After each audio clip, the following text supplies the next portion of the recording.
So far, we've talked about both of these gauges in terms of them merely being a two-channel pressure gauge, where channel A and channel B, channel A and channel B, are basically two pressure gauges. They both have a very interesting feature that channel B can measure a whole series of things and have a whole series of devices attached to them that can measure flow and all kinds of other interesting things. So first, with the Retrotec gauge, we'll talk about the number of devices that can be hooked up to channel B.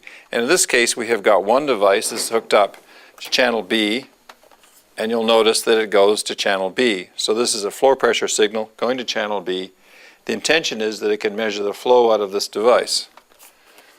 There are a series of devices that can be hooked up to channel B, and to find out what they are, we can press the Setup menu and go to Device Setup, enter, and we can see a whole series of devices. There's 2 duct testers from Retrotec, 1, 2, 3, 4, 5 fans from Retrotec. And as we click down, we can see the Minneapolis Duct Blaster, Minneapolis Model 3, 240 volt, the Minneapolis Model 4, the Minneapolis Exhaust Fan, Minneapolis True Flow Grid, the Infotec fan, and then back to one of the Retrotec duct testers. So there's a whole series of devices that can occur inside the active menu, but let's take a look at what's really in there. We'll exit that for the time being. I've pressed exit twice.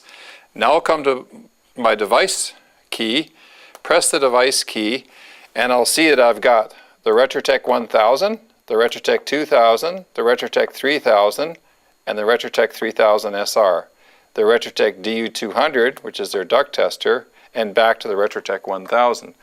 So we have roughly 5 devices in this menu, where we could have about 15 if we wanted to, or we can reduce it down to only one device.